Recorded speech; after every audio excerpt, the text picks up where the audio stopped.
ফরিদপুরে মাদকদ্রব্যের অপব্যবহার ও অবৈধ পাচার বিরোধী আন্তর্জাতিক দিবস উপলক্ষে আলোচনা সভা ও পুরস্কার বিতরণ অনুষ্ঠিত হয়েছে। আজ বৃহস্পতিবার সকাল 10:30টার দিকে ফরিদপুর জেলা প্রশাসন ও মাদকদ্রব্য নিয়ন্ত্রণ অধিদপ্তরের উদ্যোগে এই উপলক্ষে শোভাযাত্রা, আলোচনা সভা ও পুরস্কার বিতরণী অনুষ্ঠিত হয়। অপূর্ব অসীমের রিপোর্ট। অনুষ্ঠানের শুরুতে একটি বর্ণাঢ্য র্যালি ডিসি অফিসের সামনে থেকে শুরু করে শহরের মূল সড়ক প্রদক্ষিণ করে জসিমউদ্দিন হলে এসে মূল আলোচনার অনুষ্ঠান শুরু করে। ফরিদপুরের অতিরিক্ত জেলা ম্যাজিস্ট্রেট মিন্টু বিশ্বাসের সভাপতিত্বে আলোচনা সভায় বক্তব্য রাখেন মাদকদ্রব্য নিয়ন্ত্রণ অধিদপ্তর ফরিদপুরের উপপরিচালক মোহাম্মদ হাশেম আলী, জেলা শিক্ষা অফিসার বিষ্ণুপদ ঘোষাল, রাজেন্দ্র কলেজের অধ্যক্ষ professor Abdul Halim, Faridpur technical training সেন্টারের অধ্যক্ষ মোহাম্মদ আক্তারুজ্জামান।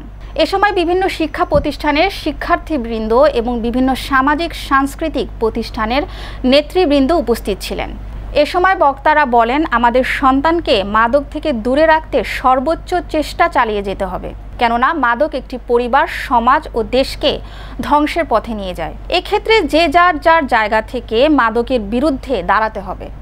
সমাজ ও রাষ্ট্র থেকে মাদককে নির্মূল করতে হলে আমাদের সকলকে সচেতন থেকে প্রতিরোধমূলক ব্যবস্থা গ্রহণ করতে হবে।